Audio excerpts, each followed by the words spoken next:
Yes. And I've just started up and I'm like, oh, do you know what I really should do? I should have my control computer on so it can do the control things. Yes. How are we all doing? Now, I have to be frank, I just noticed as I was coming into here that I'd set this for tomorrow. Oh well, we go early. We go in, we go fast, we go early. That's what we do. I've not eaten today. Well, I ate this morning. Slowly dissolved things as I was sat there. So I'll probably bail early and we'll do yet another session tomorrow. So, what have I been up to? This is for white boxiness, for white boxy things. And, oh, I should probably do, where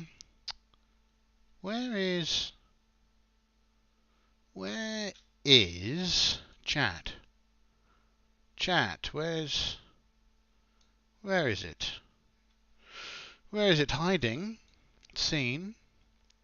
Docs. Where is chat? There it is. Hello, chat.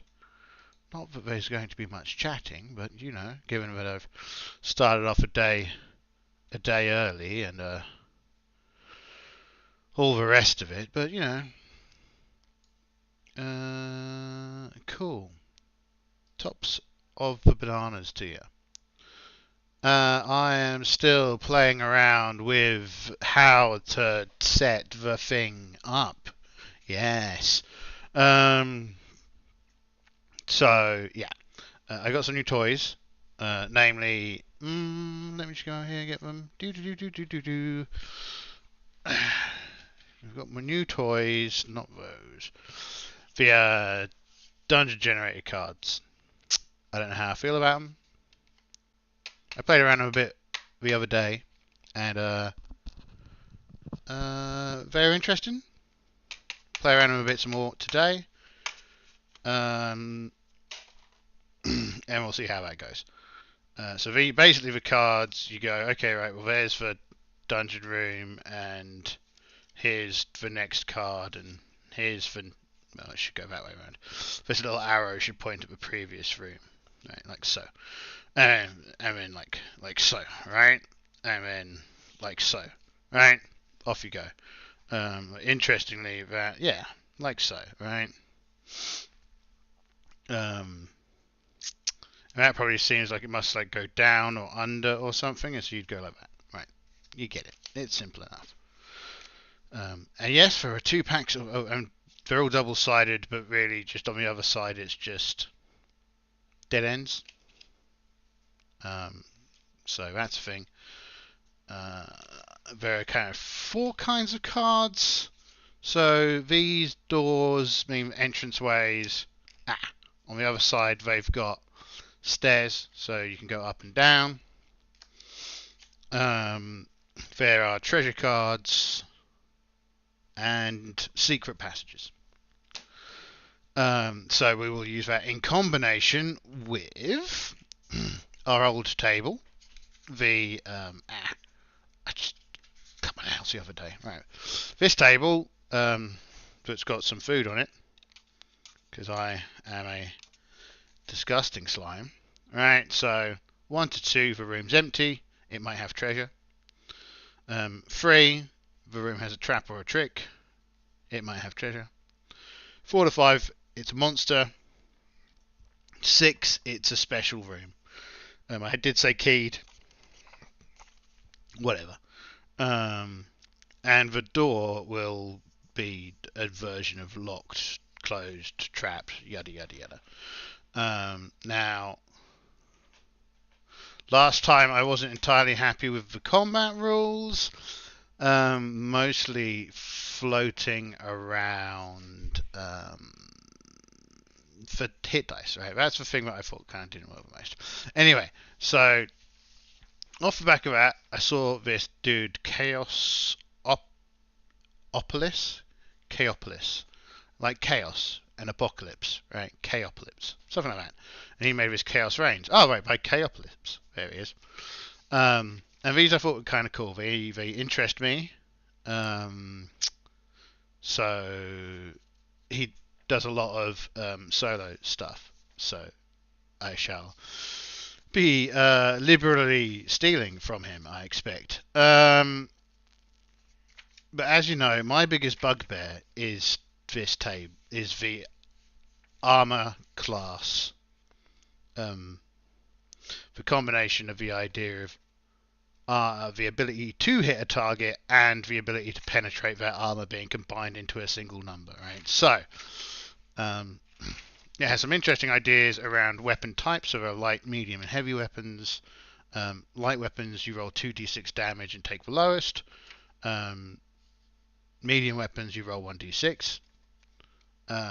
Heavy weapons, you roll 2d6 and take the highest.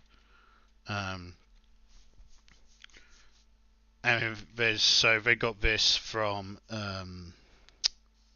Gearing for Wolves. Luke Gearing for Wolves. So I think he wrote another set of rules that included this weapons table. Our mileage may vary. I think we might have slightly different opinions on weapons. I like the ability to add one, remove one. I think that's pretty sound. Yeah, I think maintaining that the bows can fire twice is important. But yeah, I don't know how to do it. Sorry, but something we'll think about in the future is speed of weapons, because I quite like the speed stuff out of what you call it. I also decided I had this printed out, Maze Runner printed out, so I thought I'd just take this sheet out of it and we can use that to roll some tables if we need to. Now, anyway, on the combat thing, as noted, I don't like the thingy, so I wrote up my own modifier to it. So here we've gone, so full suit, 6+ you hit, unarmored, 10+ you hit. But then I've got the armor penetration, so you roll 1d6, 2, 3, 4, 5, 6. Full suit is, you've got to get a 6 or more in order to penetrate. And this is non-magical armor, right? So if it was magical armor, we'd rate it a rank higher than it is. Or maybe 2, depending on how many pluses you've got to it. But that's a way off this wee group of almost certain to be dead adventurers. Anything else on here to really worry about? Morale, a bunch of modifiers for morale. Roll a d6. If you get a 1, the enemy surrenders or flees, whichever makes more success at the time. Makes the most sense at the time. Missile fire, yeah, I changed that slightly. So +1 for short range, nothing for medium range, -1 for long range. Some stuff about shields. So shields block for a fighter on a 4+, for non-fighters on a 5+. Shields versus missiles, you've got to declare it as an action. And I feel that there could be an area for parrying in here somewhere.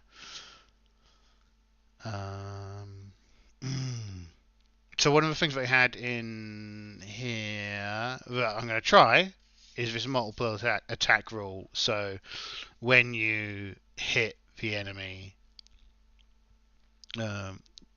you could pick to use. You can pick to if you're a multiple hit dice character, you can decide to use your attack rolls to increase the amount of damage. You can't do multiple attacks on a single character, but you can dedicate more hit dice to the attack.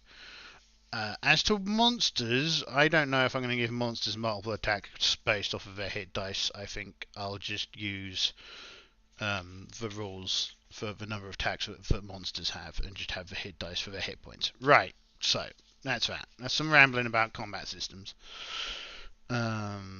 So this not really relevant anymore for now. And again, unarmored characters save. Unarmored wizards save are at 6+, right? Because they're not trained in being quick and stealthy, whereas the thief would be way more difficult to hit if they were unarmored, and so would the fighter. Cool, top bananas. Now, what happened in the outer world? So, something else I got the other day. Let me just put that book down there. I got a copy of this, of course. So it's been a while in the coming, but I've got this, so I might flick through that every now and again. You then have the map tiles. Now, the only one that really matters at the moment is this map tile. So when we last left, we were down here. I kind of did a bit more wandering. And of course, the next set of hex I found were yet more swamps. And not only were they swamps, but when I rolled for the number of swamps, I rolled a 12. So there were 12 more swamp hexes. Well and truly a swamp going on in this corner of the world. There weren't any more encounters. I just got lost a bit. So we're now here at the bandits camp. Well, the bandits lair. What else do I need? That. Do I need this? Was it in here? Is this for bandit lair? No, I think this is just. Oh no, this is bandit's keep. Monster encounters. Special rooms. So what I'm going to do with the special rooms is each time I get one of these rooms, I remove that option from the list. So it'll be D6, and if I get a room, cross it out. And then you kind of skip over that when you jump through, which means that the bandit room will come in kind of like quite late into when. But once we clear the bandit room, we go right. Cool, we've managed to reach the objective of this dungeon, and then we've got a random monster table. So yeah, and of course, because I'm an idiot, I've done bandits, despite the fact that I've got these epic box sets with one of them is goblins. They look cool. One of them's orcs, which I think is a bit tough, but you know, one of them's lizardmen. Serpent people, not lizard people. Yeah, and I've got kobolds, but I don't have many of those in this dungeon. We'll see what happens. But yeah, okay, cool. I also printed off. Where did I put them? So I need this. I got those. I don't need those. I don't need those. I don't need. Oh yes, we do need you. Come back here. So this is our world sheet. We got some. Again, I was inspired by Coach Key and done some side dungeons that we'll think about at some point in the future. My toddler scale scribblings, but it was fun making them. So that's not them. Where did I put them?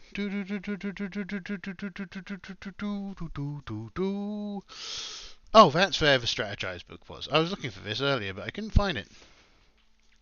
Not very exciting. This kind of gives you an idea of how dull my actual day job is. When I'm forced to pretend that I'm a human being. Where did they go? Where did I put them? Are they in here? They could be in here. They are in here. No? Yes. Cool. So I did a little bit of a test run with the cards the other day. Hence why there's actually a door table in here that I should probably keep about. So I won't put this on the floor.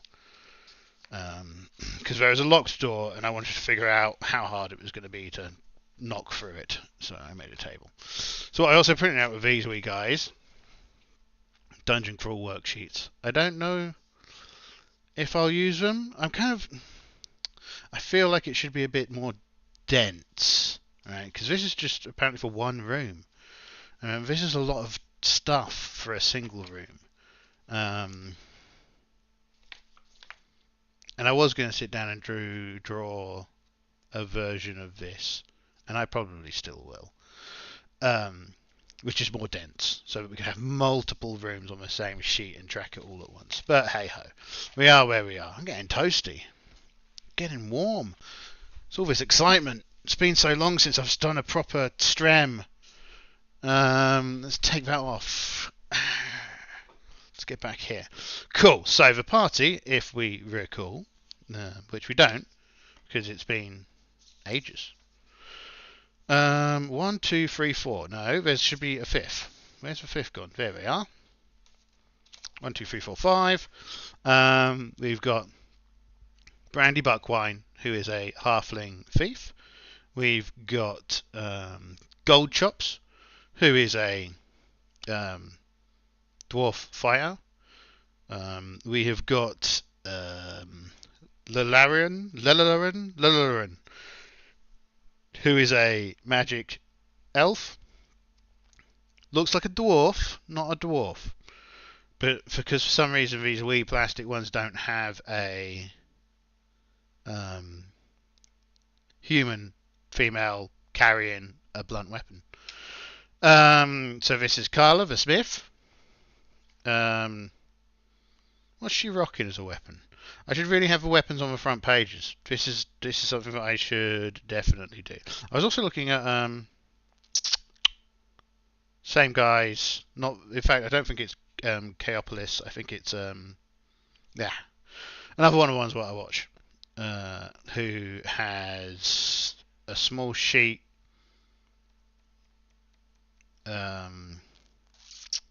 Yeah, because I've got the specials, but I don't have the weapons on the front. So I think that it's probably worth having somewhere to do that. But anyway, whatever. And then we've got Afafred, who is our over here, our human fighter. Now, of course, I came up with rules around armor before I came up with rules for armor after I selected the equipment. So all these fighters have plate armor. Possibly, if I was going to do this again, I would possibly over the next run if they manage to survive, I'll change one of these to light armor and a shield, and one of them to keep heavy armor and the shield, and we'll see how they fare. But first little room is an entrance, right? Now the question is, do we use one of these or do we just draw directly? Let's just draw them out on here first, right? Let's draw them out on here first, and then if there is something exciting, oh, and of course we've got a mule. Don't go home out without smiley face. Smiley face, the party mule. So we've got the party mule. I should probably do a character sheet for the party mule, but I think we'd all be too sad if the party mule got killed. But yeah, I should probably do like a figure like this, but as opposed to with the axe, have a bludgeon, because we got this dude, skelly arm. And I like the way this is kind of how I imagine most adventurers. I think, have I mentioned it before? One of the things that I like about Goblin Slayer is the fact that it explains why the chap's armor makes sense, right? And I was watching a guy who does LARPing, and he was talking about how he'd started off with like a full bit of plate mail, right, and his other clothes, of course, and his shield. And by the end of it, he'd come to the conclusion that actually the most sensible thing that you could have is a shoulder plate on your kind of fighting arm, right, and a buckler, or just your shield and the weapon, and that way you in fact had the maximum amount of cover. So that was interesting. Can't remember who it was. And there's also a guy who does like a Scottish Highland reenactment, and Again, they're kind of the ideas of armor that you get, kind of like, oh, heroic knights and whatnot, don't make a huge amount of sense in a lot of the combat encounters that we're going to come across. Anyway, that's me rambling. Now, something else that I need to remember, and I tell myself this every time we do this, is I need to remember not to cover up the dice roll, right? Put it there, right? Not to cover up the dice roll with my roll in hand, right? So a 2. A 2 is an empty room. This is fine. This makes sense. So where on this do we think we're going to end up going? This isn't going to be to scale because almost all of these are irritatingly 15 wide when they go into the corridor. Well, 3 blocks wide, which is annoying, right? So neither 5 foot nor 10 foot squares. So this won't be properly to scale, so we don't bother faffing about, right? So this is the entrance to the Bandit's a cave network that is currently being occupied by the Bandits. It may have more things in it as we explore further, or it might not. So these are 6 by 6, right? So what should we roll on? Dungeon entrances. So 2. What does this say? Cupboard. Magic paintings. Now, all libraries, giant books, tree roots. None of these really make any sense, so I'll just ignore that. The entrance to the thing is kind of a collapsed set of doors going into the side of a hill. So yeah, there's nothing in this first room. So what we need to do is track our turns. Turns. So every 6th turn we need to rest. So 1, and we'll just do 1 for each room block we go through, right? So that goes like that. So what we have here is we've got a little section, ends in a door, right? So we've got a door, and this is where, of course, these kind of really long corridors get a bit silly, right? But we're going to say, here's a room, it's going to be 30 by 30, right? And this is what looks like a wee bit of a little river going around it. And this can go down here, right? No, it's not really 30 by 30. It's probably 30 by 2. Fine. And then kind of come here. We've got this. Do we think that's whatever? That'll do. This is kind of my biggest problem with these is this scale feels off. I don't know whether these should be, yeah. Just imagine they're not to scale. So there's a door. Question is, what is the door? 2. The door is just closed. Okay, can we hear anything behind the door? 6. If there's something behind the door, we can hear it. What kind of room is it? 1. It is empty, so we can't hear anything in the room. And the room does not have any treasure in it. So, we can't hear anything behind the door. We open the door, there is a room. We are adventurers, so every room we encounter we search, and a search takes a turn. So that means I really should roll 2 random encounters. A 1 is a random encounter. So, whilst we reach for room, how far away is the random encounter? Alright, okay, so it's close. It's real close. Let's roll for what random monster we encounter. 6. Ugh. 1d2 carrion crawlers. Ugh. Carrion crawlers. What a nuisance. Why do I always get stupid monsters? Why do I even put these stupid monsters in the thing? Let's see if we have anything vaguely relevant to carrion crawlers, shall we? Sorry, I've just had to stand up, as you can, yeah, I'm over here, checking for my carrion crawlers. Kind of annoying. Of all the things that I've got in there, I get the 6. Because of course I do. Whenever you want a 6, you can't get a 6. But whenever you don't want a 6, there it is. Right, just there to cheer you up. And not 1, but 2 carrion crawlers. So this will be cool, eh?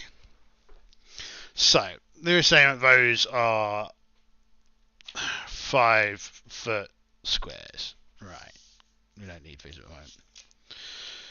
So, where's my pen? There it is.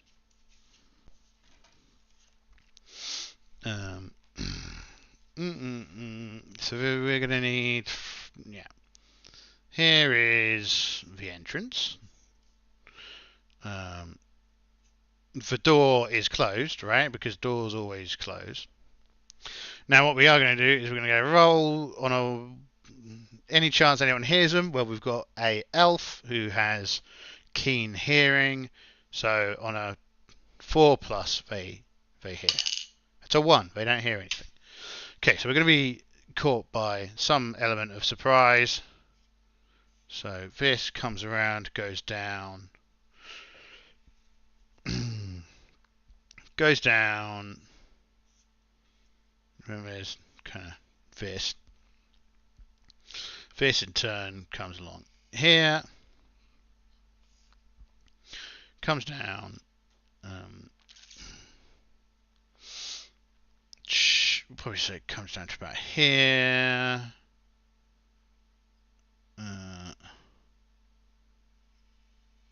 4. Now this is interesting. Where I mean, it feels like the carrion crawlers are going to come through here and not come through the door, right? That feels like it makes sense to me.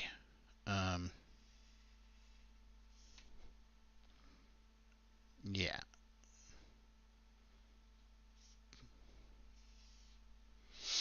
And then we'll just give this is like a. This is a 2. And then we've got this wee craggly.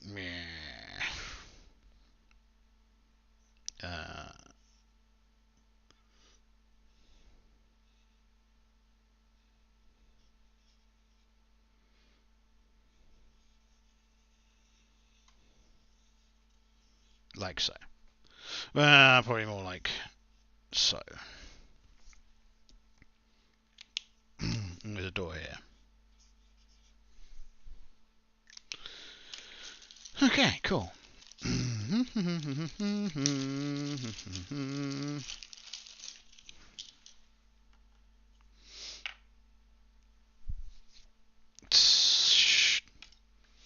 As to a marching order, well, they're just searching this room, right? So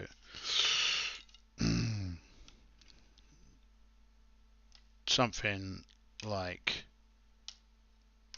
that. Well, let me double check the carrion crawler. I said 2, but how many does this say turn up when it comes to carrion crawlers? If they're even in here, of course.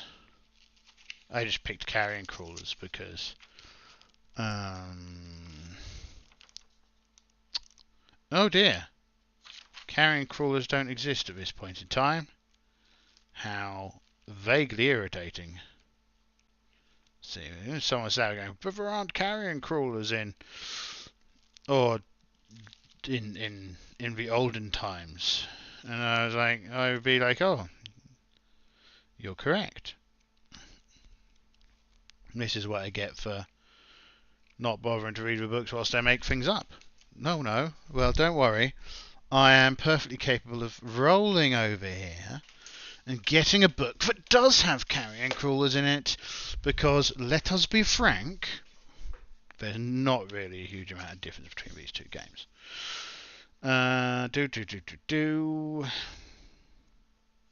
C, C, C, C, C, C, C, C, C, N's, M's, G's, G's, E's, D's. There's going to be lots of D's because dragons are a pain in the ass. Here we go. C, carcass crawler, they call them these. This book, number appearing, yeah, 1d3. So 2 is a perfectly acceptable number of Duderinos. And they get, oh god, they're 3 hit dice monsters. We're all going to die. Okay. 3 hit dice monsters. Attack. 8. Okay, cool. This could be pretty quick. We could be finished in 6 minutes. Should be cool. So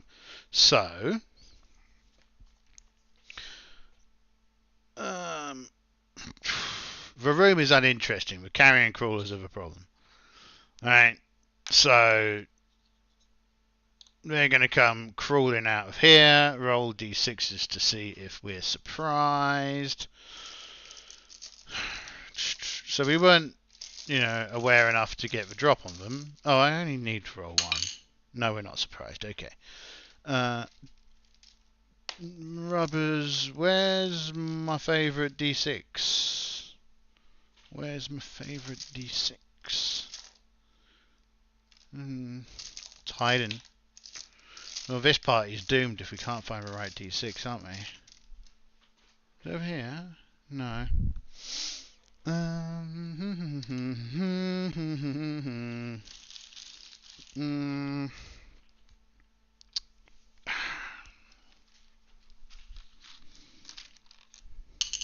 Not you, not you, not you. I don't even need a d20 for what we're doing. Not you, not you. Oh, fiddlesticks. Oh no, that was one of the small dice. Oh goodness, it fell over. Oh, I didn't know that. When did it fall on the ground? But how did it get all the way back there? Maybe when I was excitedly playing something else. What was I playing? Oh, the rally game. Yes, maybe when I was playing the rally game I knocked it down there in my excitement. There we go. So we need 2 bad guy d6s and 2 good guy d6s. Well, these are good guy d6s and these are bad guy d6s. And everything else can go away. Right.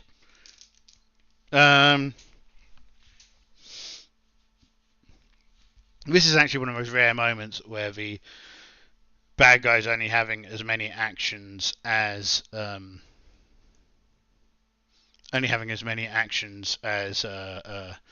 have thingamajigs. Hit dice would be a good idea. Oh well, I made a decision, so I've got to stick with it. But we will go for the first thing, is that they're going to find it hard to all get on for chaps at the same time. So, first round, we want to see. Alright, declarations of actions first. So, given these folks can crawl across the ceiling. Oh, goodness, I know what we need to check. Something that we haven't checked for a while. Our wizard's spell. Charm person. That's not sleep. No use whatsoever in this situation. Okay, cool. Now, one thing we're going to presume is that the carrion crawler's armor is comparable to leather. For penetration considerations, Where's best? Well, I don't need this keyboard on my table because I'm not using the computer, and I don't need the controller because I'm not playing WRC.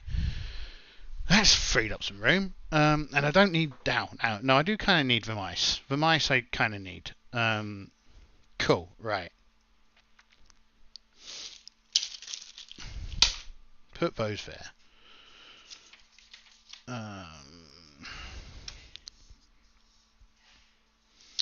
And yeah. Yeah, okay. Put those there.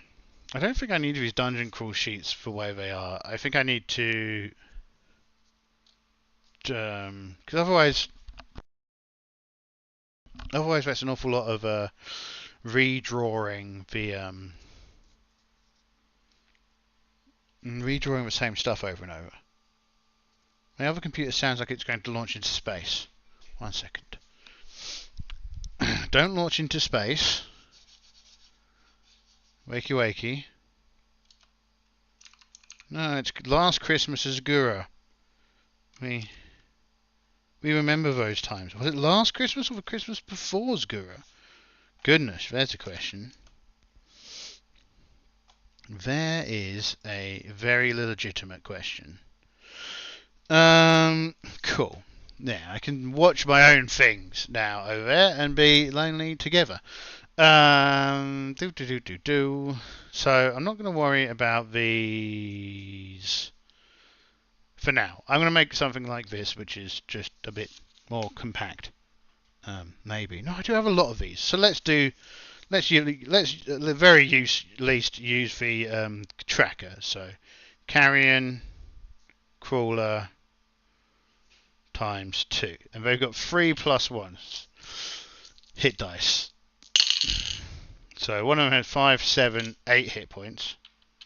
So one of them has 8 hit points, and the other one has 17 hit points. So snake guy is the one with 8 hit points. Weird monstery guy. I don't know what this is, but weird monstery guy has more. 17 hit points. Cool. And we count them as having leather armor, which is cool. And I think that leather armor goes for both its... How much... What's the number to hit? Where did I just put that book? Where did I put my book? It's under all the other books. Because I'm out of practice. Carcass crawler. Armor class 7. So yeah, leather. 9 foot long, 3 foot high, many legs, segmented worm. With a ring of 2 foot long tentacles around their mouths. So, cool. Declarations. Well, this guy is going to try and eat the dwarf. So all of its attacks are going to go on to this dwarf. This one is going to crawl into here and try and eat the wizard, right? So that's what they're going to try and do. In counter, these two are going to try and plug this hole, and the half-flame Brandy is going to try and provide fire, supporting fire, at the anything that goes on in this area. Right, no spells being cast. And oh yeah, she's going to attempt to withdraw to the corner. Okay, cool. So let's see who gets to go first. Light, good, dark, the evils. The evil goes first. Okay, cool. So this guy gets to try and eat him, and gets 8 attacks. This is going to be really, really sad. So to hit him, it needs 7s. Right? Multiple attacks. A combatant may not attack the same target twice. A combatant can spend multiple actions on a single dice. Additional actions may be used to gain advantage. So what we're going to do in this, right, we're going to go, it's got 8 attacks, right? So it's going to use, and it can only attack one person, right, because there's only one person in front of it. So it's going to attack this dude, and it's going to use all 8 of its attacks, and it's going to use 4 of those attacks to improve its to hit chance, and then it's going to use 3 of those attacks, extra attacks, to improve its armor penetration, which is really depressing because that means for 4 points on it to hit, right? So against play, that's 7 plus. He still does get a shield block though, so it might not get to the point where it can eat him. So it needs a 3 or more to hit. It hit.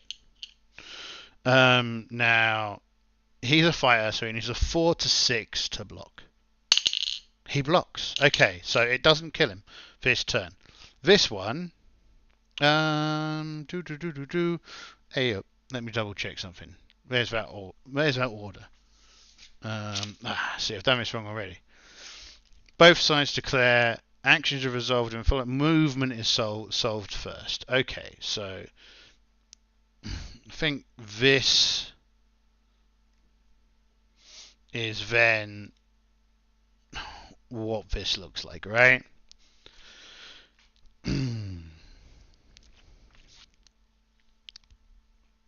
Okay, that's what that looks like.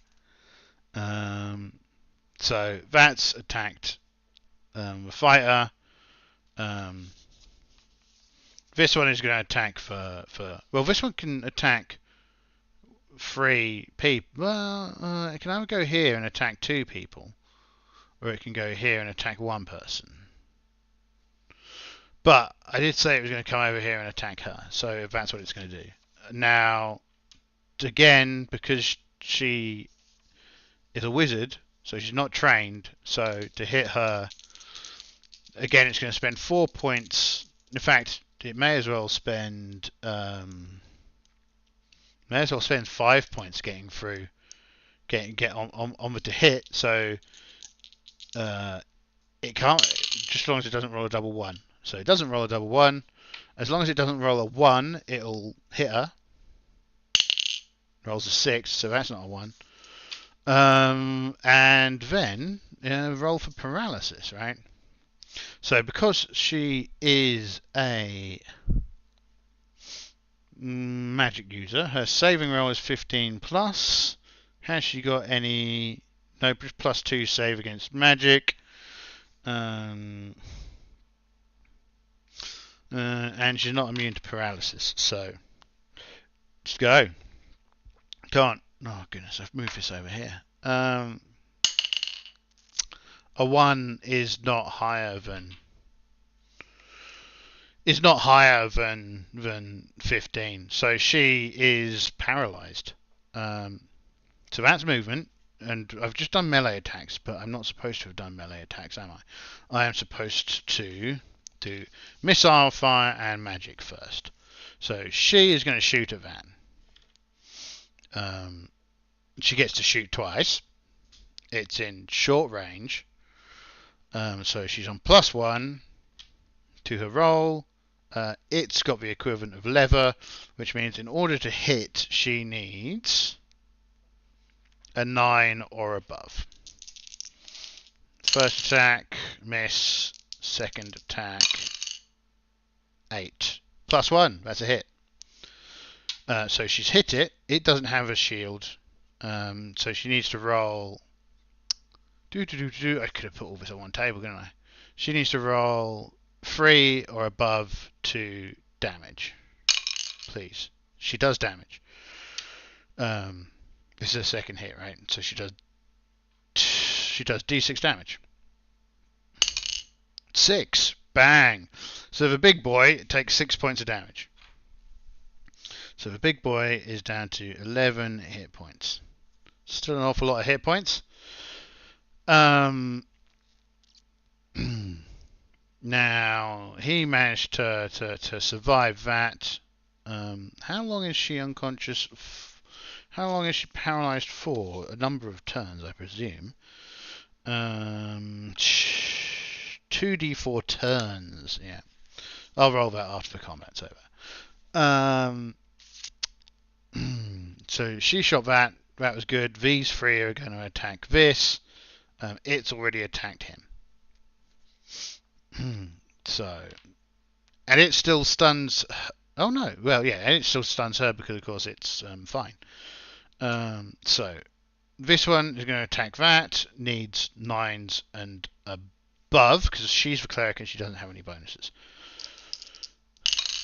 That's not a 9 or above. So the fighter is going to attack it, and the fighter has +1 to this roll. So let's see. That's an 8, which is less than a 9.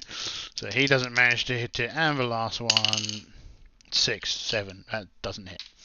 Okay, cool. Next turn. And there's no need to check morale because none of the bad guys have died anyway. Bad guys get to declare first. So this is going to go over here and try and eat the little person that harmed it.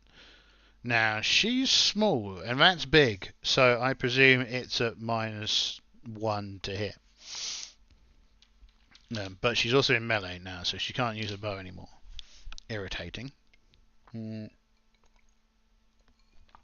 these three useless buggers have achieved nothing. I don't really see what advantage. I mean, I still think alternating actions and not bothering with declarations is the way, unless you're declaring a spell, I suppose. Anyway, this attacks the dwarf again. Same gig, 3+. It hits. He gets to try and block. He blocks. Good. Boomf. She's got a shield.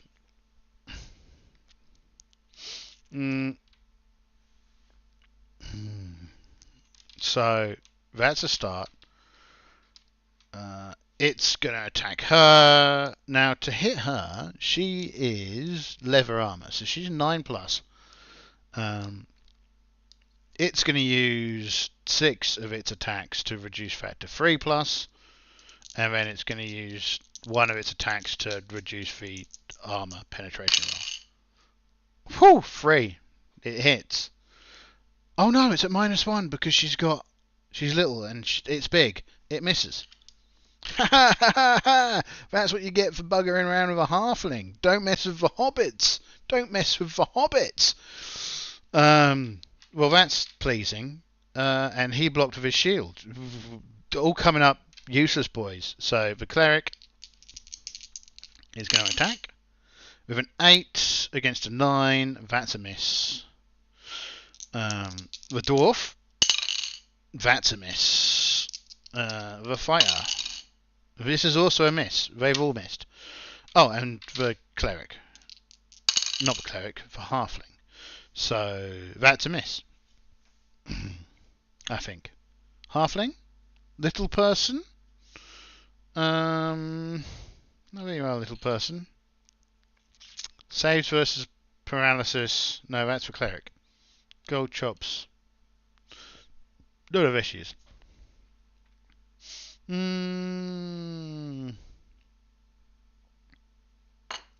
Deadly accuracy. So she gets another +1 to her range. And she gets a bonus to fighting giants. Oh no, so she gets a bonus. Does she get a bonus? Let's check the rules. Fighting giants. Little people. Halfling. I used to hate halflings, but now I really like halflings. I think they're cool. I think they're little and cool, and they get around and they do the things they can. So they're pretty cool. Dwarves, elves, whatever elves. Halfling. Fighting giants. Oh, it doesn't give me. Oh well. Oh well, they do it differently, but I'm gonna ignore that. So yeah, we don't get a plus to hit, but what's saving throw? +4 to a saving throw. What was +4? Why haven't I noted that down? Halfling. Elves gain +1 when fighting them. Halflings are somewhat immune. Oh, +4 versus magic.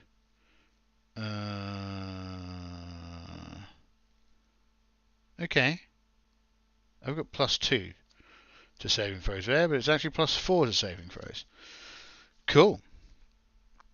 But only for magic. Okay, fair enough. What were we doing? I can't remember.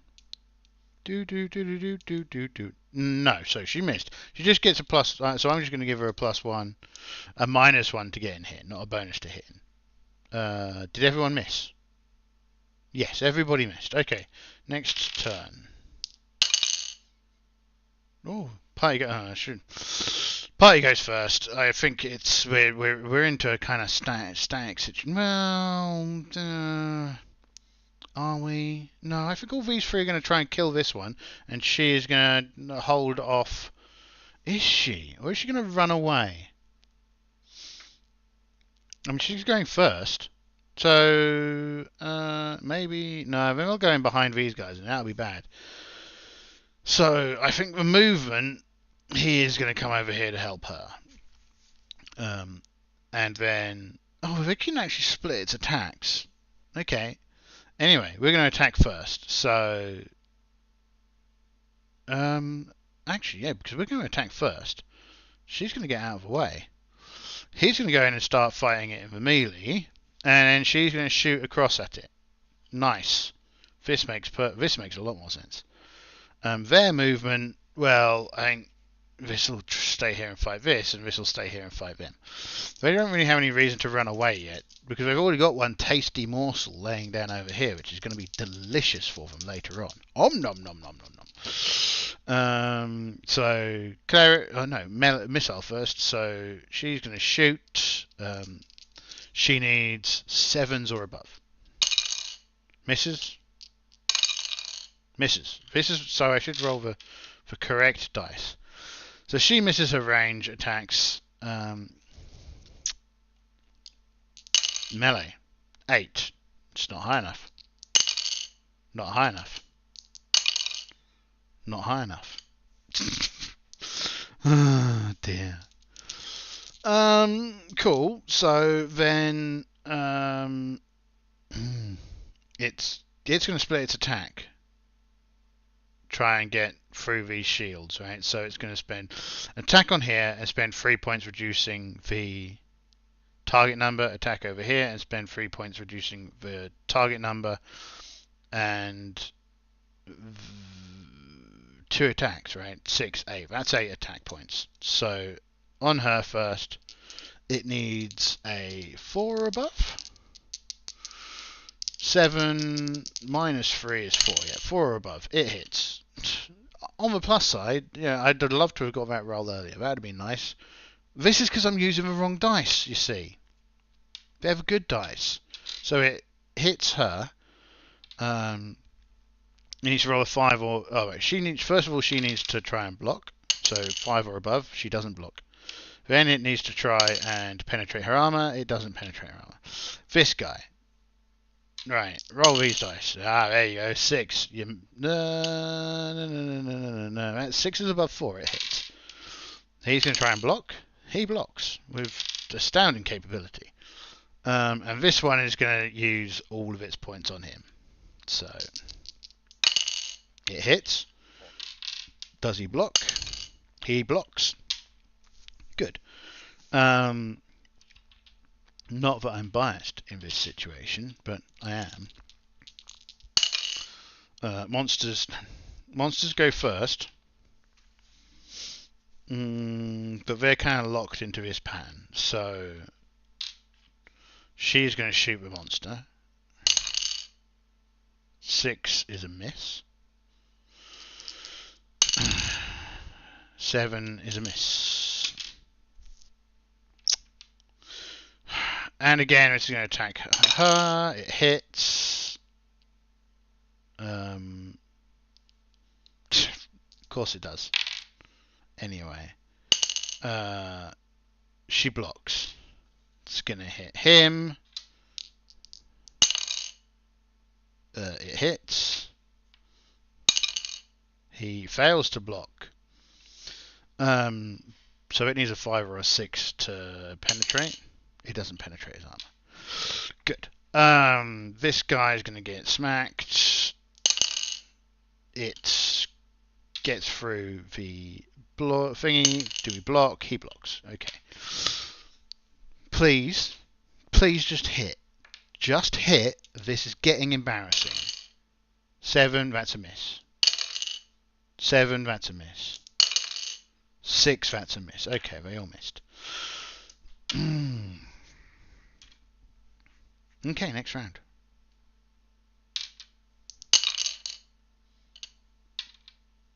Okay. I'm seeing problems with this 2d6 attack thing going on here. The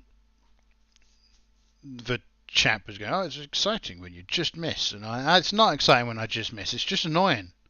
It's just annoying when I just miss. Monsters are going first again, right? So, missile. Right. 7, 8, 9. That's a hit. 3 or more. It's a 3. She does d6 worth of damage to it. 2 points of damage. So it's down to 9 hit points. Okay, she's going to shoot it again. It's a hit, a real hit this time. A full-on 100% hit. She penetrates and she does 4 points of damage to it. 4 points of damage, so it's down to 5 hit points. Whilst everyone else is just like wildly flapping their weapons at the floor. It is no doubt an incredibly exciting battle of melee as they all try and stab each other. For teeth bouncing off of armour and bouncing off of shields. It's all quite dramatic. But I think one of these days. So 4 is a hit. So it hits her. She fails to block. It needs a 5. It fails to get through. Same with him. It hits. He blocks. It's going to eat him. It definitely hits. Tells you managed to block.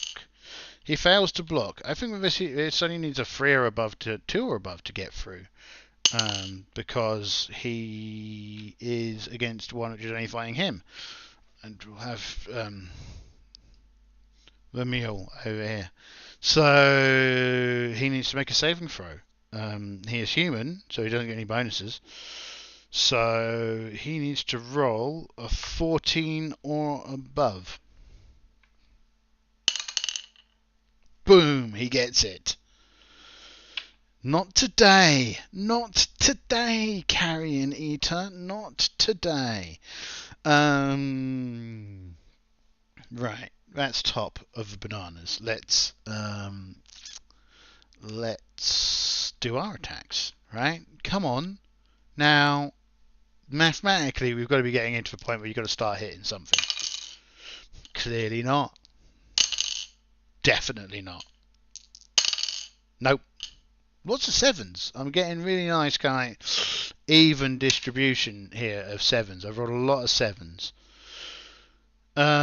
Next round. Reroll. Okay, party goes first. She's going to shoot this one twice. That's a hit. 3 or above to get through. She doesn't get through. Pings off of its armor. And she misses with that roll. That means she misses her next attack. And as the only person who's managed to hit anything, that's very depressing. So let's turn her away for the turn so that I remember that she's not viable next turn. Melee. Give us a number.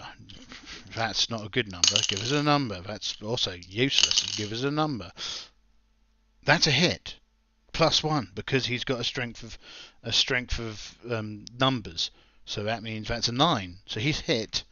Oh, let's see if we get through the armor. He needs a 2 or above, right?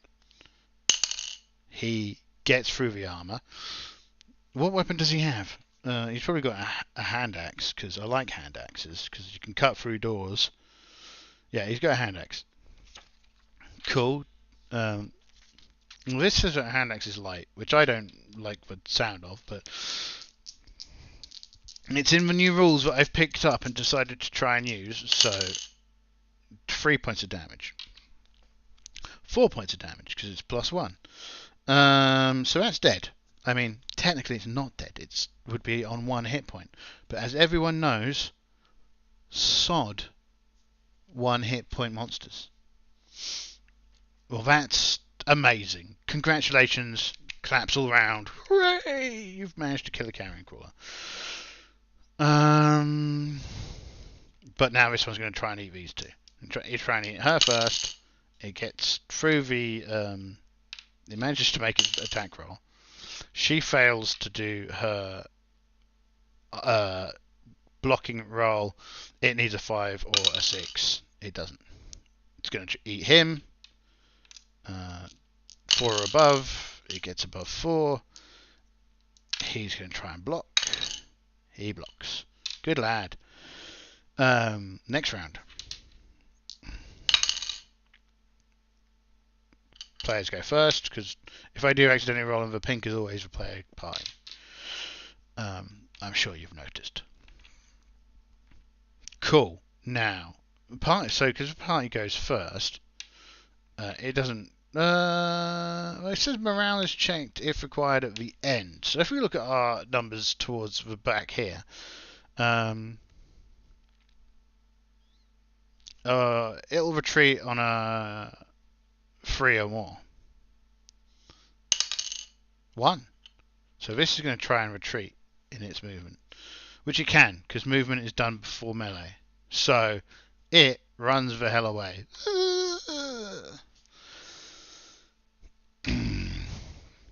Cool. That's interesting. I mean, I rolled really, really badly. So I don't think it's fair for me to say anything too harsh in regards to combat. So 2d4, 4 turns. Oh, also, did that noise bring any combat? So it should be 50-50, so 4 plus, there's another random. No, 2. Sometimes I get that wrong. So, did I roll a 1 and say that was for random monsters? Because if it was, then the 2, I think I did. So I think the 2 is in fact wandering monsters arrive. And a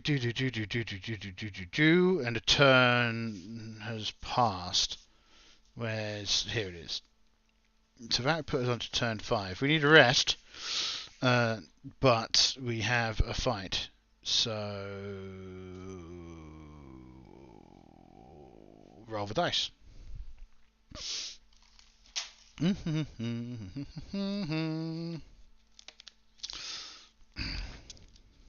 is it? Here we are.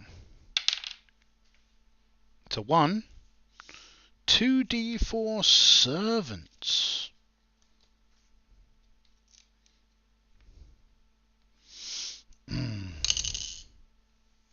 Six servants. I don't have anything to represent servants. But let's roll 2d6 for the encounter, because this feels like it's far more likely to be a social encounter than it is to be a stabby encounter. 8, so they're neutral. Right, now, the party is going to go to the servants. Servants.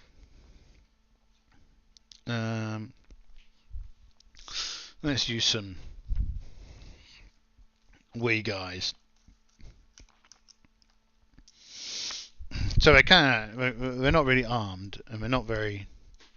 They kind of come through this door.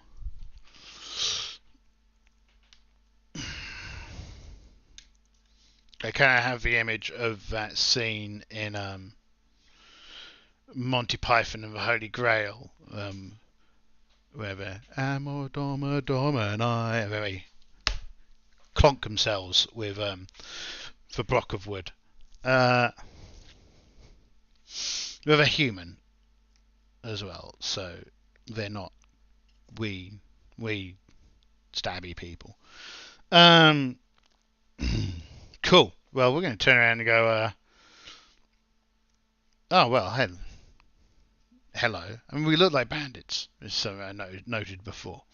You know, we look like bandits. We're also now kind of covered in dents and grooves from our ferocious battle with the carrion crawler. And we've got a dead carrion crawler here as well, remember. Grrr. So they're like, oh. And we're like, we were just returning from a raid, and there was these carrion crawlers attacked us. Why are you doing such a lousy job at maintaining the location and keeping the beasties away? Now, cleric, they're capable of doing this because they've got a high charisma. If we find them, they've got a charisma of 16 and a wisdom of 16. They're very good. Very good character. So I think, yeah, having a 4, 5, or 6, they're gonna be like, oh, okay. That's a 3. So they're very suspicious. So his nicey approach, her nicey approach, hasn't gone very well. So let's roll for a reaction again from them. Ah, okay. So they do attack. This room is going to become a pile of corpses. You are not of the order. We will destroy you. And because of our actions, we will be greatly respected by our peers. So the servants have decided that outright slaughter is the only solution to this problem. They are unarmored. They are untrained. They have 1-hit dice. So let's just note down on this wee bit of paper I have over here. This little, we've got an option for the second monster. Servants. Hit points of 3.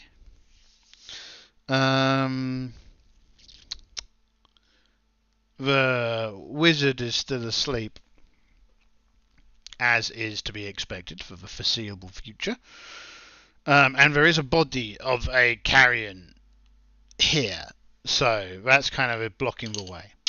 They're mostly armed with staffs and clubs, maybe a dagger or 2. But by and large, melee. Is it melee? No, there's a question. And our donkey.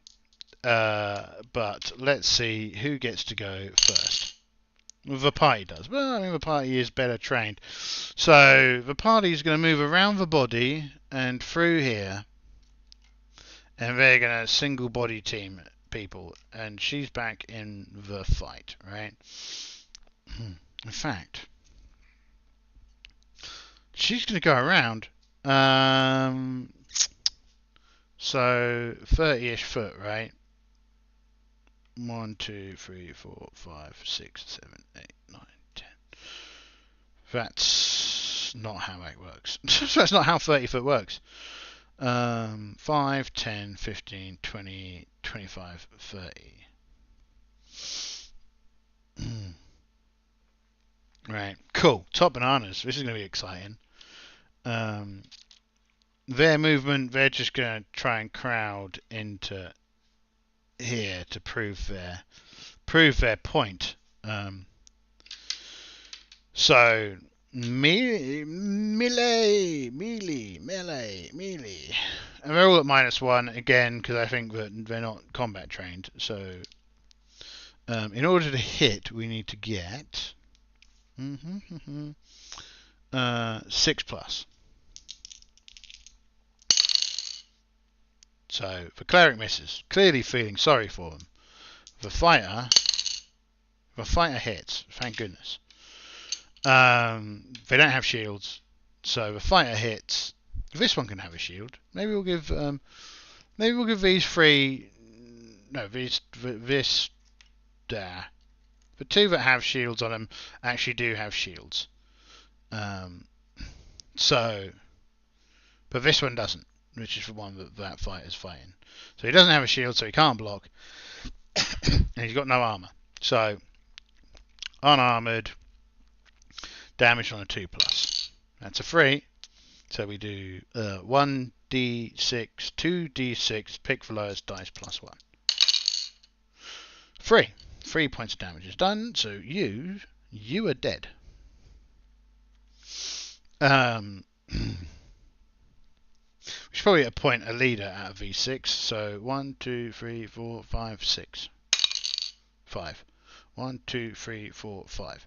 So I'm just going to swap these around and use the shaman, the wizardy figure, as the boss. Right, like so. And he's like, don't stop, get in there, kill them all! They're invaders, heretics. Maybe we should have some cultists in here. I like cultists, they're fun. They're always so wacky and zany. And he's going to try and kill this one. 6, right? Because he's got +1 because he's got strength 15. But it does get to try and block, so it'll block on a 5 or a 6. It doesn't block, so he will penetrate on a 2 above. He doesn't penetrate. Clearly, just a flesh wound. Right, their attacks the cleric, so it needs a 7 or above, 8 or above to hit, because, as we said, they're rubbish. Hits, gets double damage if it manages to penetrate. She will armor, oh well, she blocks it. Well, I think... So I've said that a critical will penetrate armor immediately, and I think that'll count for getting through armor too. So I think it's 2d6, take the lowest, -1. So she takes 1 point of damage, and of course I didn't bother rolling up hit points for them because I wasn't going to be using them, but I'm going to give them all for maximum hit points because I don't like having to roll up more characters. So she's down to 5 hit points. That's a lucky strike from the bad guy. Next one is going to try and stab the guy that tried to stab him. So it's going to try and stab that one. And I'm not going to roll my dice. I'm going to roll its dice. And it hits. It hits big. He's going to block. He does block though. Okay. Next round. Who goes first? For servants protecting their home. He's going to come in here and try and stand there. But I'm going to just feel like, as these bodies pile up, footing there is going to get even more difficult. So at the moment I think we can just dance around a little bit, but if we get another body there, we're going to have a real problem. Movement, so 1, 2, 3, 4, 5, 6. Oh, this door has to be openable because they just opened it, it came through. So I don't need to roll for that. Though, no, I should. We'll roll it when we get there. We'll roll it when we get there. If we ever get there. Roll it when we get there. Okay, so what are we going to do? Stabby, stabby, punchy, punchy. Stabby, stabby. This one's going to try and stab her. 7. No, that's a miss. We need 8s. This is going to try 7. That's a miss. It's going to try 9. That's a hit. Does he manage to block it with his shield? He does. Okay. Retaliatory strikes. She's going to attack that one. And she hits. It can block with a 4 or a 5. So, no, it needs to be a 5 or a 6. So with a 4, she doesn't. There's only fighters block on 4 and above. So, can she penetrate the armor? 5, yeah. What weapon has she got? She's got a Morning Star. So, I think a Morning Star in this is a medium weapon. And it ignores shields. Alright, okay, cool.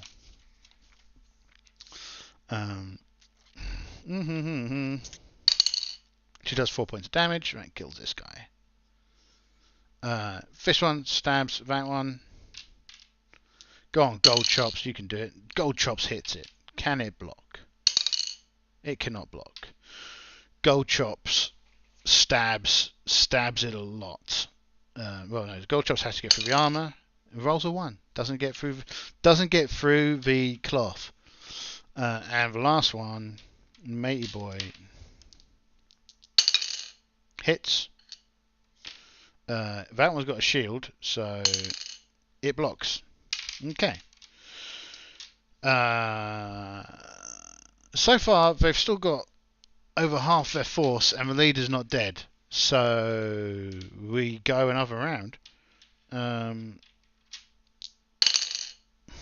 4 of the party goes first. Okay.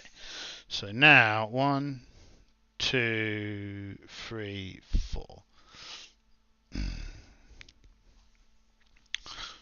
Hobbits are almost invisible.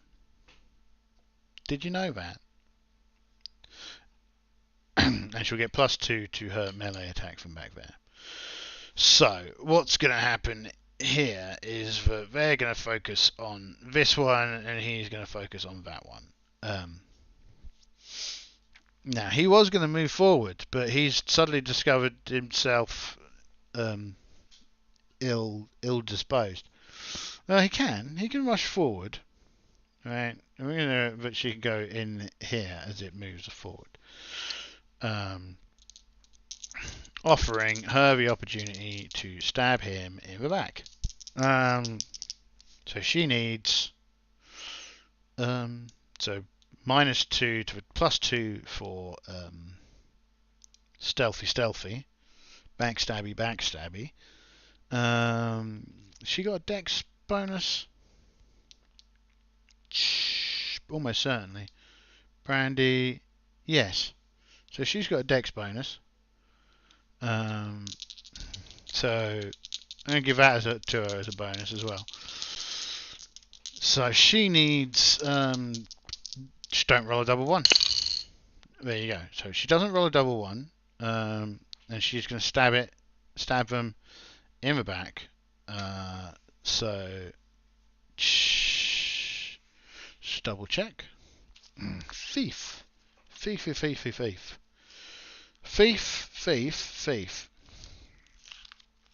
can't turn undead. Fighter can't turn undead. Magic user. Thief. Yeah, backstab. Anytime a thief attacks an opponent who is unaware of their presence, they receive a +2 to their base hit bonus. So I'd make it +1 in this, right? If the attack is successful, they may roll their weapon damage twice. Cool. So the 3, which is fortunately enough to kill it.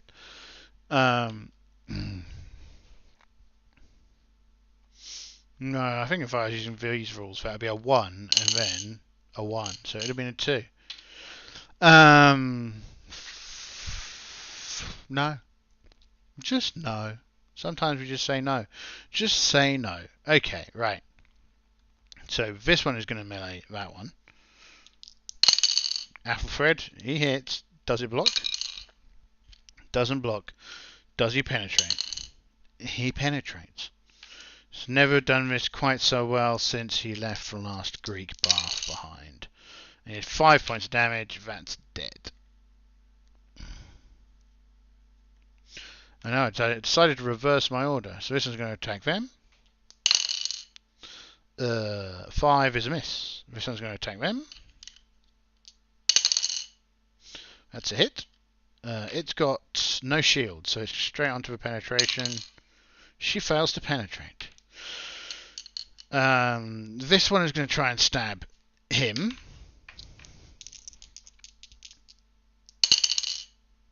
And is successful.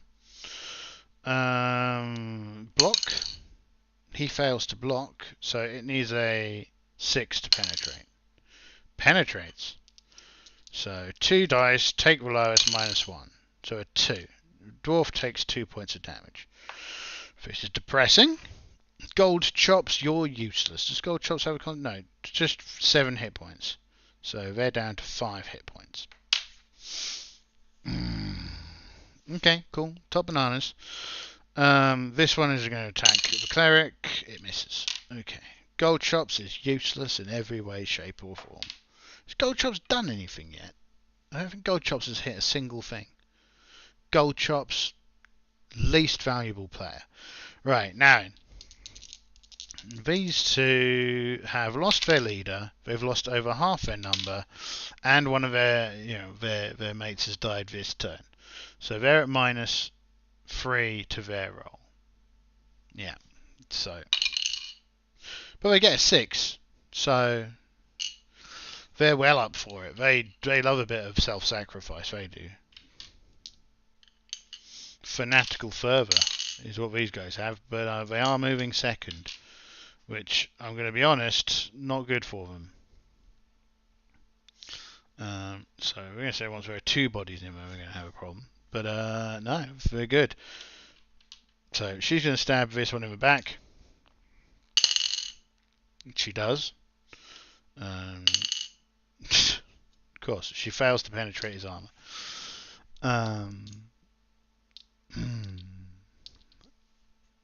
Going to stab. No, he's not. He's going to stab. Come back here. He stabs. Okay. Doesn't have a shield to penetrate armor. Does penetrate armor.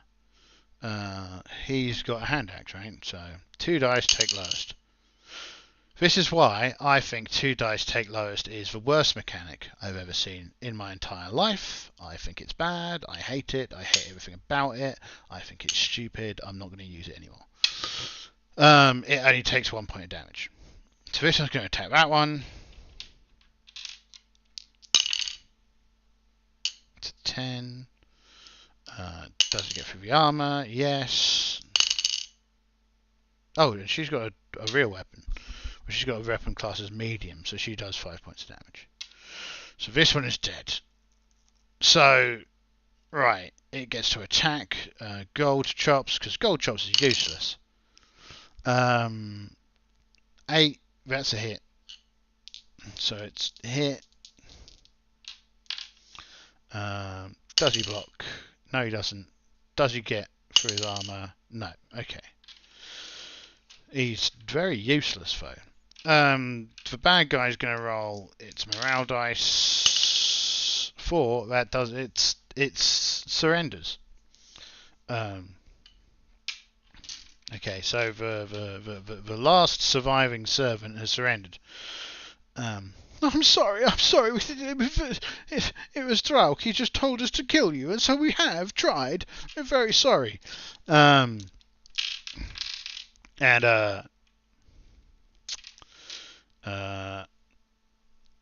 Athelfred is going to try and convince him that he should give us the passwords to his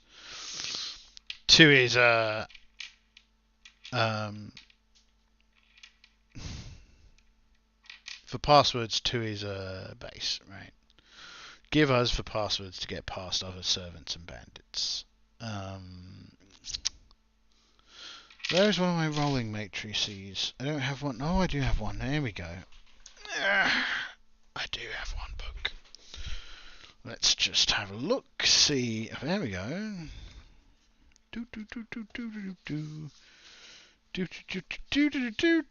So I think we can clear all this junk off for now. Though I do have to roll for another encounter. Oh god, we have another random encounter in this room.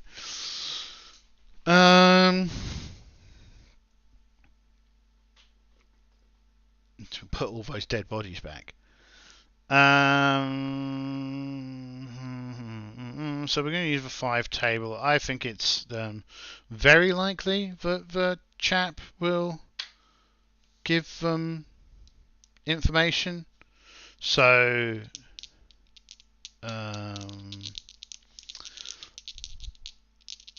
under 75 is a yes.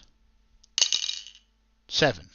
Under 7 is a critical yes. So not only is he going to tell us about what the passwords are, he's going to tell us, what the general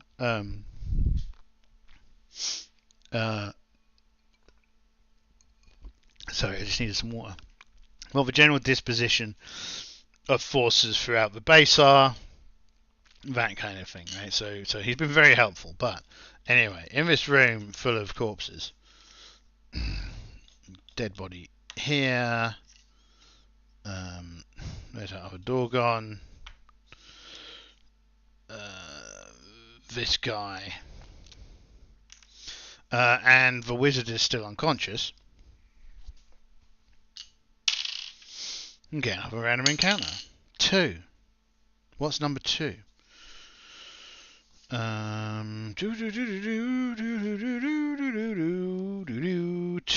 1d4 plus 1 bandits.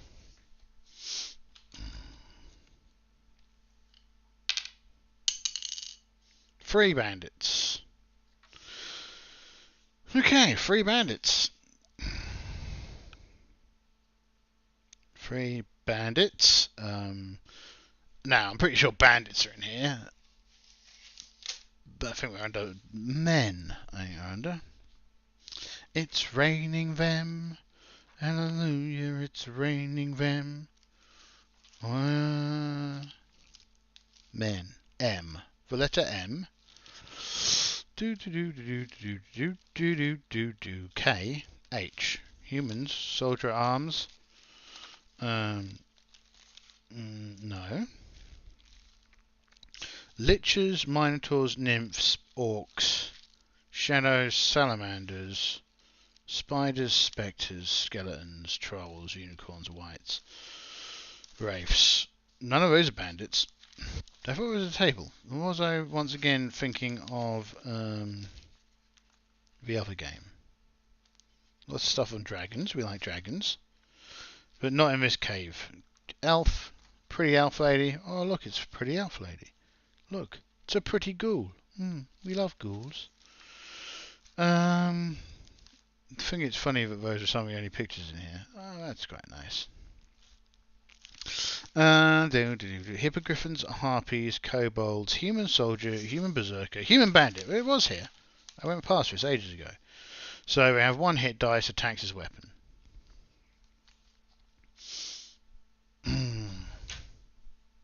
Cool. So there's 3 of them. Let's roll a d6 for each of them. 3, 4, and 6. 3, 4, and 6. Let's use these. How far away do they start? Oh, 120 foot. So we're outside of this room. As in, like, quite a way outside of this room.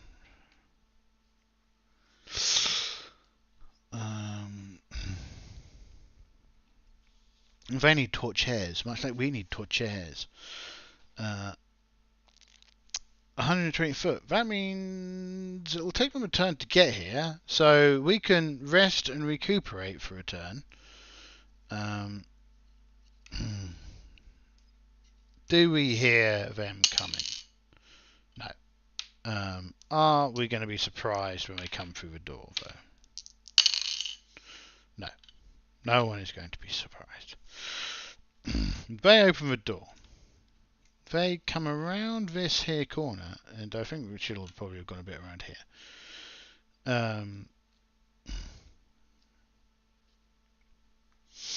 And they're going to see lots of dead servants, and they're going to be probably a bit miffed, but let's see. 7. Cautious.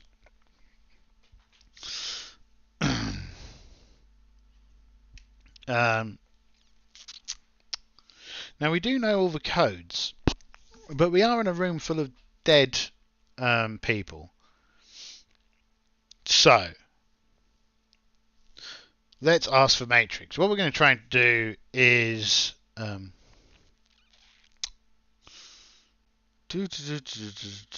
we able to trick them to come into the room? Nah. With a 7...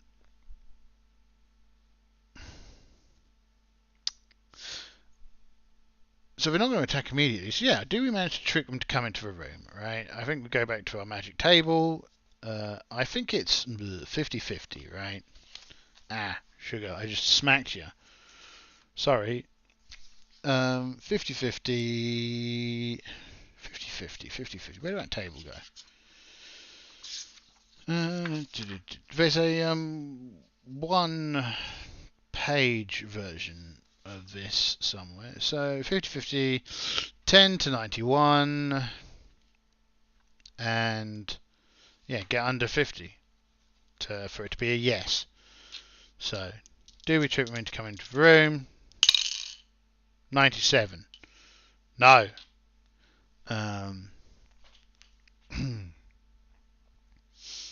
No, that's a strong no.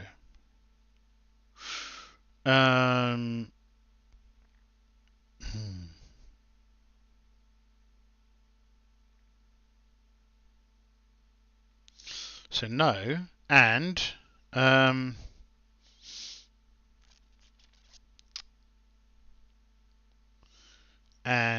I think the obvious thing for them to do is to start to withdraw and attempt to raise an alarm, right?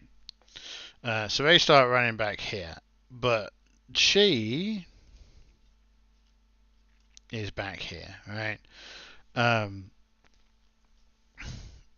So she will take a couple of pot shots at them as they run through, right? They again have probably leather armor, so they're going to be hard to hit. But she's at plus, you get +2, +3 because she is deadly accurate. Let me put this where you can see it. So she's deadly accurate and she's got a dex of +1. So that's a 9, so that's a hit. Get through the armor. That gets through the armor. And she does 4 point of damage. Now we're going to just top them off as we've got here, right? So 4 is against 3, so she, Blap, is dead. And she's going to shoot at her as she comes through that door. And she hits. So she needs a 3 or more to get through the armor. She doesn't get through the armor. But this one has an arrow stuck out of her leather shoulder thingy. And they are surprised. Roll for initiative. They move first. But she does have a bow. So the question is what is think this is this tile, right? This is the next tile. So it's quite a wee way to walk in a straight line before getting to a turning.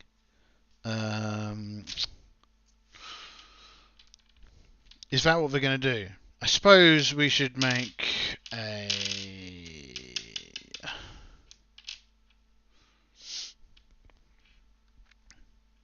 I think it's 50-50, right? So, 4 or more, she's going to head over here and fight. Otherwise, she's going to try and run away. She's going to come over here and try and fight. And he's going to... Is he going to run away or try and fight? He's going to try and run away. Okay. Did I roll for initiative? I think I did. Did I? I did, and they went first. So their movement is going to be like this. 1, 2, 3, and then... Because this is a continuing corridor. Right.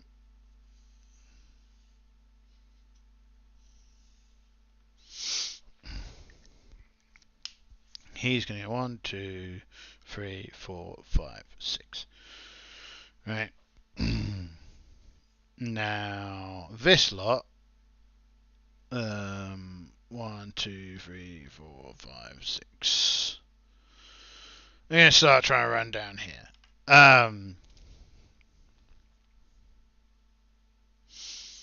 So that's movement. Melee. So this one gets to attack her. She's looking for... What's she looking for, people? She's looking for 10 plus. Do an 8. She doesn't get it. Okay, she's going to attack back. She's looking for 8 plus, right? Yeah. Let's use the right dice. She doesn't get it. Okay. Next round. Oh, fuck's sake. Okay, so he's gonna escape, right? Probably. How much further does this go? So we're saying these are 5, 10, 15, 20. So I'm going to say he's going to be visible for one more turn as he runs off down this corner. He's going to come around. He's going to come around. She's going to come around. Yeah. And these two are going to shoot at him.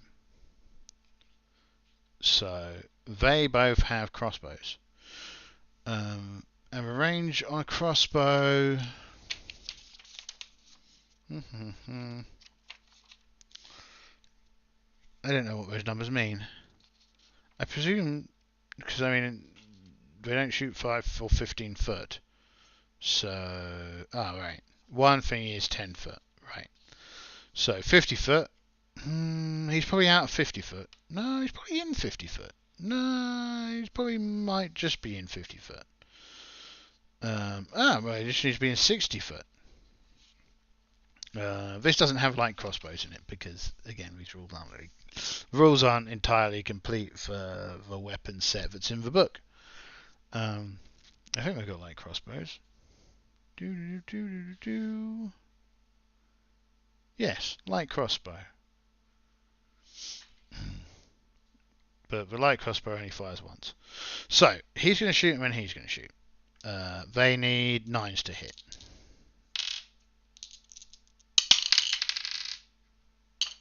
That's an 8. The other one, that's a 7. They both miss. Melee, she gets to attack first. That's a miss. She attacks. It's a miss. She attacks. It's a miss. Next round. 6 and a 1. So they get to go first for once. That means they can shoot at him again. So we'll do that before he disappears. That's a miss. That's a hit. 3+ to get through the armor, and gets through the armor, and d6 worth of damage. He was last in line, right? 6. He was last in line. He had 6 hit points. He is in fact shot dead mid-run. I think this dude's pretty cool. Look, he's got a wee head hanging off the back of him. Ooh. Ooh. Right. He's dead.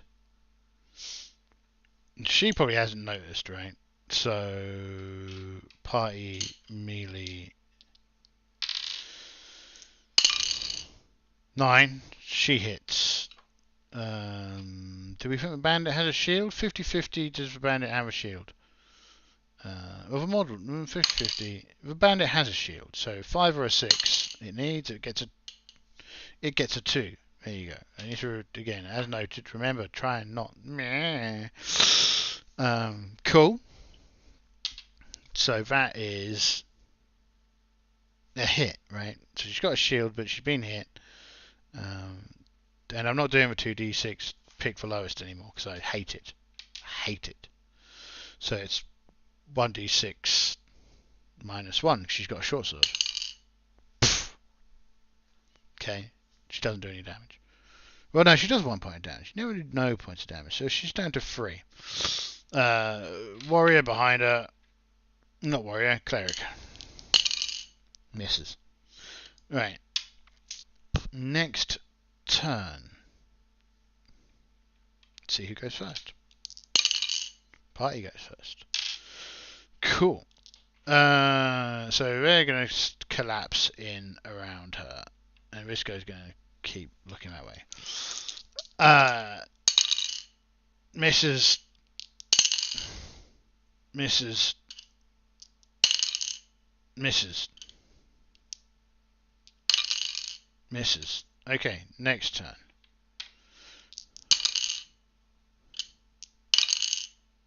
She goes first. Attacks. 8. Misses. Okay, she's going to hit. Misses. Next. Misses. Next. Hits. So he hits. Shield doesn't matter. She's facing the wrong way. 2+ to get through her armor because he's got +1 to his strength. That gets through the armor. D6 +1. 3 points of damage. She is also dead. Check to see if anything hears him. Nothing hears him. Wow. So we managed to rest for a turn. Then we had another attack. Okay, cool. Let's so the archer fired 6 arrows throughout the course of this. 6 or 8? 8 arrows. Let's say 8. And let's say you get 50% of the arrows back. So she's got 4 arrows back. You don't get the bolts back because that's just the way it goes. So Carl of a Smith, Gold Chops. So Gold Chops and Thingamajig have both used 3 of their bolts. So box of bolts has 30 bolts in it, right? So 1, 2, 3, 4, 5, 6. Let's not do it that way. Why don't we just... Where's those rubbers gone? Where did I put them? There they are. Not this way. Let's do it like... Let's just do 1, 2, 3. There we go.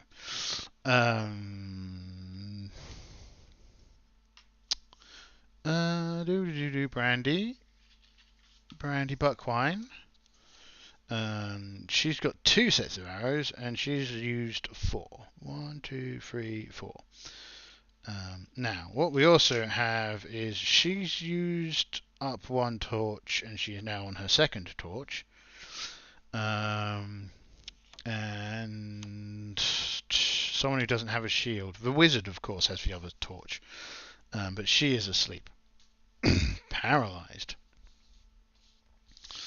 Yeah, and Athelfred bolts. 1, 2, 3. Okay, cool. Wow, that was intense.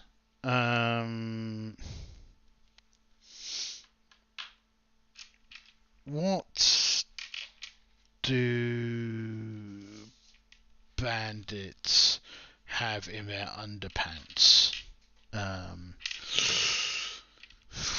What do we think bandits have in their underpants, everybody? What do bandits have in their underpants? I think it's just 3d6 copper pieces, right? 5 copper pieces. 5, 7, 7, 7, 12, 14, 17. 17 copper pieces. What an amazing reward for all of this carnage. 17 copper pieces. So let's just 17 copper pieces. We killed one carrion crawler. We killed 5 servants. And we killed 3 bandits. And I tend to count the guys that run away or surrender as experience points as well. Okay, cool. What a fight. And now this corner thing. Let's just update the wee map. Updating the little map. So it goes over here and it goes up there. It's kind of weird, openy over some kind of. Do we think that's over some kind of chasm? Yeah, it's over some kind of chasm.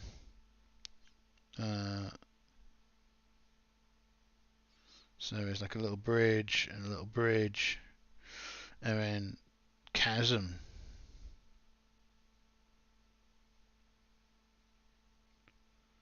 Chasm. Should make a note of a chasm on a thing. Let's roll a d6. 6. This is a keyed location, apparently. Goodness gracious me. What does that mean? Oh, it's a special location. Let's see if it makes sense, given this. It might be the next room, but 4. Oh, look! A large hole in the middle of the room. Haunting howls from below. Ironically, perfect. So this is key room 4. Let's go K4. How mysterious. So we hear, as we travel into this room, we hear kind of for tortured screams of some things in the darkness. Well, that's exciting. Out of all the keyed things that I could get, that's definitely the most appropriate for this room. Okay, that's cool. Maybe there's something else down there. Maybe we'll have to come back here with a lot of rope to find out. But until then, so I've just updated the wee map here. The room of much slaughter. We'll call it the room of much slaughter, in fact. This room of much slaughter. And we knock this geezer out. and tie them up. Stick them in a corner. And steal their robes, right? So we're going to steal their robes. Let's make a little note that we've stolen servant garb. Draped it over ourselves, right? So we currently look like the servants now. We've got passwords and stuff for the base. We've taken a little bit of damage, but not a huge amount. And I hate it when I roll 2d6 and I have to pick the lowest dice. I think we've ascertained that as well. So I much prefer the lighter weapons do d6 minus, but certain weapons do d6 minus 1, some of them do d6, and some of them do d6 plus 1. And I like the traits though. I think I'd definitely keep the traits. I think the traits are cool, particularly when you got things like the Morning Star ignores shields and attacks against the wielder equal to or less than 3 allow the wielder to counterattack. That's interesting. I like that. The mace, bonus against rigid armor. See, I'd say the Morning Star also did, right? I'd say only bludgeon had a bonus against metal armor.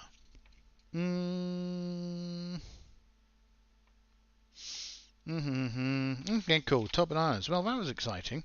Quite a butchery there. And I think I'll wrap up there because, you know, it's 8:45. I haven't eaten yet. I'm going to whack a pizza into the oven and then slowly gestate it with my glorious slimy body. Cool. Well, I hope that was interesting, entertaining, anything, whatever. But it was fun. I enjoyed. I think I like, as much as, you know, at times roll in lots of bad numbers kind of was quite irritating. Rolling lots of 7s was irritating. I think what I need to do is I should take the armor class that's on the monster, right? So the monster's armor class and keep that as like the base armor class for the targeting. And then judge what kind of armor they have for penetration. But other than that, cool. It was very, very intriguing, interesting.